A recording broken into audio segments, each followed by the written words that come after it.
Outside there, outside.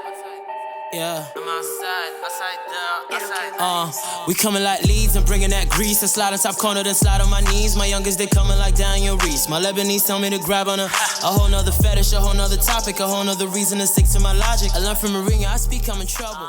Ferran Tokar Torres, il est sur le terrain, ce Tokar-là, oui, en dessous a marqué, Ferran a fait une passe décisive ou whatever, mais Ferran, on va être très très sérieux, c'est même pas une passe décisive, mais Ferran, on va être très très sérieux.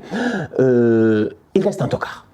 Il reste un Tokar. Salam, salam, outsider, le débrief commence maintenant. Ce débrief est sponsorisé par OneFootball, l'application numéro 1 pour suivre l'actualité footballistique dans le monde. OneFootball vous permettra d'être au fait de ce qui se passe en ce moment au Barça. OneFootball vous permettra de suivre les déclarations d'après-match de Xavi, de voir ce que raconte Xavi sur Frenkie de Jong, surtout après le match qui nous a sorti aujourd'hui. Bref, OneFootball, c'est l'application qu'il vous faut. Elle est disponible gratuitement dans le App Store, le Android Store et le lien pour la télécharger, il est là, dans la description. Le Barça de Xavi l'emporte aujourd'hui 3-0 face à Villarreal. Franchement, on va être très sérieux, top performance de la part des Couleurs. La réalité, elle est là, les Catalans se sont gérés. Cependant, avant de parler de la performance des Catalans, j'ai d'abord envie de parler du match de Villarreal. Villarreal, en arrivant dans ce match-là face au Barça, c'était une des meilleures défenses du championnat. Villarreal est arrivé face au Barça, certes peut-être ils ont des blessés, cependant la vérité, elle est là. Le Barça, défensivement parlant, ils n'ont pas de blessés, ils sont décimés. Ils sont décimés. Tu as une axe centrale, je dis,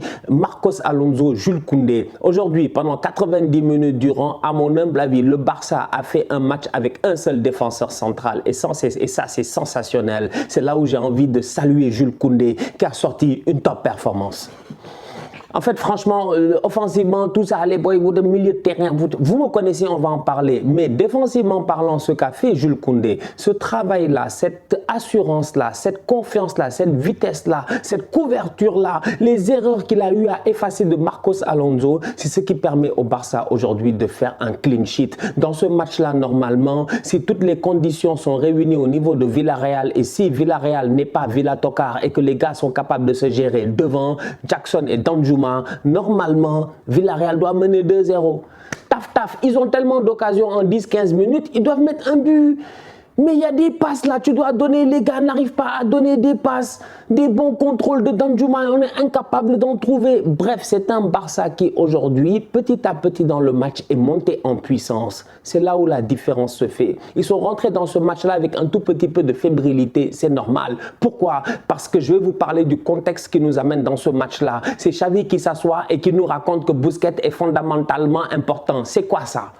C'est quoi ça? C'est quoi ça? Si Xavi, il a peur, si Xavi, je dis bien, il a trop de respect pour Busquets et qu'il n'a pas envie de le mettre sur le banc, ça c'est son problème. Les problèmes d'ego et les problèmes d'amitié entre Xavi et Busquets ne nous intéressent pas. Nous, ce qui nous intéresse, c'est la performance. Et quand tu vois aujourd'hui la première mi-temps du Barça, malgré les lacunes défensives au milieu de terrain, il y a de quoi se dire, mais qu'est-ce qui se passe dans ce club-là? Moi, j'en ai marre, franchement, j'en ai marre. Ceux qui me regardent depuis plus de 2 ans, ils savent très bien, j'arrête pas de le dire. Depuis que Frenkie de Jong a mis les pieds dans cette ville-là, depuis qu'il est arrivé, sa présentation de l'Ajax ou je ne sais pas quoi, le bus qui a fait le tour de la ville, depuis ce jour-là, j'arrête pas de dire que Frenkie de Jong ne doit jamais quitter le Barça. Que c'est un joueur extraordinaire capable de jouer tous les postes. J'ai dit ici, moi, de ma propre bouche, que si Kevin De Bruyne joue 6-8-10, Frenkie de Jong joue 2-6-8-10 parce qu'il a joué en défense centrale. Frenkie de Jong est un joueur anormalement complet. Il a juste besoin d'être mis en confiance, d'avoir du temps de jeu. Donc aujourd'hui, quand tu vois que Frenkie de Jong, il est sur le terrain, il sort une top performance et à côté, regarde à quel point ça déteint sur les autres. Quand tu mets Busquets, tu mets Gavi, tu mets Pedri, les boys sont là à courir à gauche et à droite. On aurait dit des poulets sans tête, ils ne savent pas où aller. Mais aujourd'hui, Pedri m'a sorti un match, mais clair, carré. C'était carré. C'était carré et pertinent, pas comme les contours de mon ami Rafinha. Moi, j'ai pas de contours, je parle, mais bon. C'est les... Rafinha, les contours, ils sont pas pertinents, on comprend pas. Lui, ça, moi, je cherche. Lui, bientôt, on va le ramener à Leeds. On va le ramener à Leeds, lui, Rafinha. Mais la vérité, elle est là. Tu as un Pedri qui se projette, T'as un Pedri qui donne des ballons en profondeur à la perfection. Le ballon qu'il donne à Jordi Alba est magnifique. Franchement, on va être très sérieux. D'ailleurs, bonne performance de la part de Jordi Alba. C'est rare, mais Alba s'est géré aujourd'hui. Le ballon qu'il donne est magnifique. T'as un Pedri qui récupère le ballon sur le deuxième but, mais on le connaît très bien. Sa vision de jeu lui permet automatiquement de lancer le joueur qui est libre, qui se retourne et t'as l'ouverture. Bref, t'as un Pedri qui est libre. T'as un Gavi qui continue à s'énerver, à bouger beaucoup, etc. Tout ça pour dire que tu as l'équilibre qu'il te faut dans cette équipe du Barça là. Frenkie de Jong aujourd'hui plusieurs fois face à Villarreal, quand Villarreal ils sortent en contre et qu'ils essaient de pousser, surtout en deuxième mi-temps, tu le vois, ils essaient de mettre un tout petit peu de pression, mais la capacité que Frenkie de Jong il a de sortir le ballon, de courir, de tracer pendant 30 mètres ou 40 mètres, c'est ça qui fait reculer le bloc de Villarreal et avancer le bloc du Barça. Mais Busquets, c'était lui, il serait là en train de tourner. Moi, j'ai dit que les gars, si c'est pour faire la toupie, restez avec Leonardo DiCaprio dans Inception et faites tourner les affaires et attendez de voir si vous êtes dans un rêve ou pas. Nous, on n'est pas dans un rêve, on est dans la réalité. Et la réalité du Barça aujourd'hui, c'est qu'au milieu de terrain, il y a un changement qui doit de se faire. Et ce changement-là, il est là devant les yeux depuis plus de 2 ans. Frenkie de Jong doit jouer dans cette équipe-là. Top performance de sa part aujourd'hui au milieu de terrain. Il a été métronome, il a été solide. Jules Koundé a été très solide. Franchement, c'est un Barça qui, comme je dis dans ce match-là, il y avait beaucoup de lacunes, il y avait beaucoup de changements, il y avait des automatismes à aller chercher. Ils sont montés crescendo dans le match et à mon humble avis, ils ont fait un très bon match. Changement au niveau de la ligne offensive. Robert Lewandowski a claqué aujourd'hui un doublé. Il s'est géré 2 très beaux buts. Le premier but de Robert Lewandowski, parce que Lewandowski, je suis d'accord. Lewandowski, on l'a attendu en Ligue des Champions dans les matchs importants. C'est la raison pour laquelle le Barça l'a acheté. La vérité, elle est là. C'est pas la peine de se cacher. En début de saison, on disait Lewandowski est capable de porter le Barça dans les grands matchs, que ce soit Bayern, Inter, ça aurait pu être n'importe qui. Normalement, il doit faire son match. Malheureusement, le groupe n'est peut-être pas prêt. Cependant, aujourd'hui, face à Villarreal, un adversaire qui est beaucoup plus prenable, même si c'était une des meilleures défenses de la Liga. Robert Lewandowski claque un but qui nous rappelle que c'est un grand attaquant. Parce que le but qu'il a marqué, sincèrement, toute honnêteté, moi, dès que j'ai vu le but dans ma tête, j'ai été bluffé. Tout simplement parce que je suis convaincu que 8 attaquants sur 10 essaient de faire un flic. Le ballon vient, ils essaient de mettre un pied comme ça. Le ballon tape le gardien, il le met dehors. Il dévisse ou whatever. L'espace qu'a Lewandowski, la pression du gardien qui sort, les défenseurs qui sont sur lui, le fait qu'il ose, je dis bien, contrôler ce ballon-là en mode Madjer ou Wachin Chouette, je sais pas, appelle ça comme tu veux, je ne sais plus, parce qu'aujourd'hui le vocabulaire du football évolue constamment. Mais le truc qu'il a fait là, pour vous-même vous savez, c'est violent. Franchement, c'est violent. Le ballon l'a obéi, le ballon n'est pas allé loin, le ballon l'a attendu. Il est venu, il l'a fouetté ras de terre, fallait le faire parce que le gardien est à ça de lui. Franchement, la réaction de Robert Lewandowski sur le premier but, c'est sensationnel. Ça, franchement, c'est du top player. Pas pour moi, ça, c'est du grand attaquant. Et nous le montre encore une fois. Maintenant, c'est vrai. Il marque face aux petites équipes. Je ne sais pas, vous vous fâchez. Ça, c'est vos problèmes de trollage en ligne. Si vous voulez vous troller entre fans du Real et du Barça, là, ça, c'est votre problème. Ne nous mettez pas dans vos débats. Mais moi, une chose est certaine, c'est que Lewandowski, c'est un grand joueur. Aujourd'hui, il claque un doublé. Bien joué de sa part. À côté de lui, il avait 2 joueurs, Ansu Fati et Ferran Torres. Tu sens que Ansu, ça va venir. Peut-être ça va venir. Tu sens que voilà. La dernière fois, j'en parlais dans un space et les gars disaient Ansu, il a peur et tout. Peut-être de se blesser. C'est fort possible. Il revient. Il y a plein de facteurs qui peuvent faire que voilà, en dessous, il faut être patient, donc on va attendre. Ferran Torres, il est sur le terrain, ce tocard là, oui, en dessous a marqué, Ferran a fait une passe décisive ou whatever, mais Ferran, on va être très sérieux, c'est même pas une passe décisive, mais Ferran, on va être très sérieux. Il reste un tocard. Le crochet qu'il a fait là, c'est parce que le gars de Villarreal est nul. Je te dis, mon père fait le crochet. Ton papa, ton oncle fait le crochet. Il y a certaines de nos mamans ici, elles font le crochet. Franchement, mais sincèrement, le défenseur, il s'est couché avant même que Ferran ait pensé à faire le crochet. C'est là où moi j'ai un problème. Le défenseur là, ce tocard de Villarreal là, non, Villarreal ils sont pas sérieux. Franchement, Villarreal ils sont pas sérieux. Le défenseur s'est couché comme du n'importe quoi. Il a cru, je dis bien, qu'il était à Copacabana ou je sais pas, à Marbella. Mais reste debout. Reste debout, c'est Ferran Torres. Pourquoi tu paniques? Reste debout. Il est parti comme du n'importe. Ferran a fait un crochet à un gars alors que le gars est à 2 mètres de lui. Il y a un problème. S'il vous plaît, si vous, le crochet vous a bluffé, c'est votre problème. Votre exigence est bien basse. La mienne est très élevée. Je connais mes boys. Ousmane Dembélé, Bukayo Saka. Aujourd'hui, le match face au PSV Eindhoven. Regarde les crochets de Bukayo Saka. C'est parce que je ne débriefe pas le match que c'est pour cela. Regarde les crochets de Bukayo. Bukayo, là, il fait des taf, taf, taf, taf, taf. Les gars essaient de le prendre, essaient de le pousser, il tient debout. Mais Ferran, il fait des crochets, les gars sont... Lui, il fait des crochets à des plots. C'est un crochet dans le vide. Franchement, il aurait pu continuer tout droit. Il aurait tracé quand même parce que son crochet n'a aucun impact sur le joueur.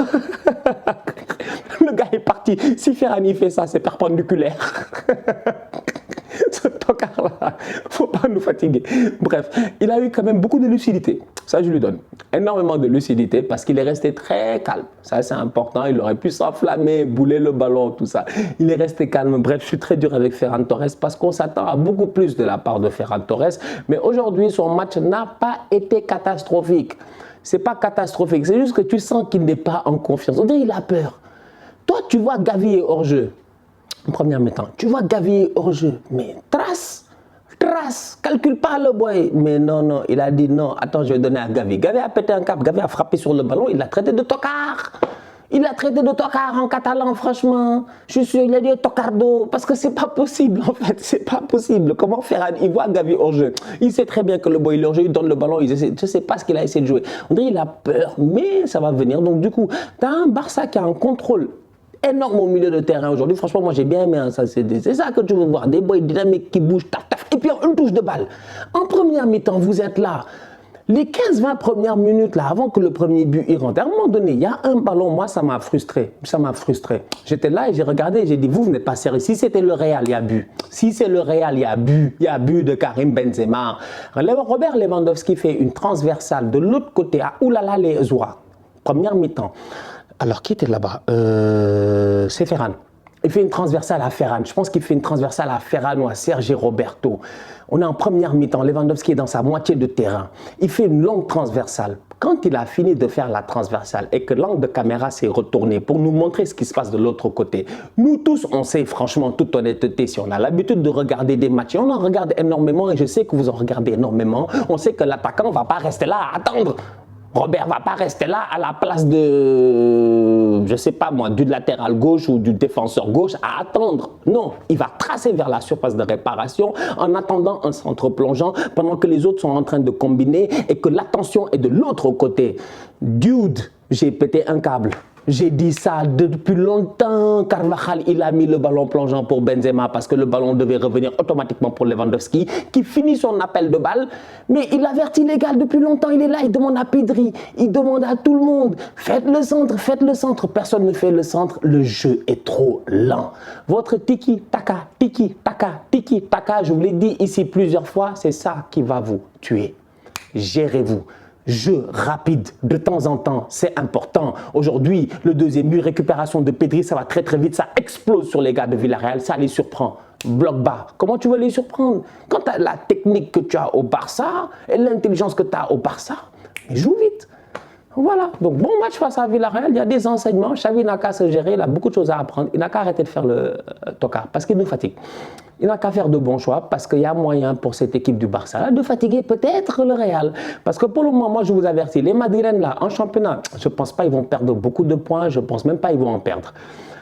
Donc la pression est sur le Barça. À chaque week-end, à partir de maintenant, j'ai envie de dire un tout petit peu. Donc on va voir dès ce week-end, gros match face à Bilbao, si je ne me trompe pas. 10 matchs, un but, une passe D.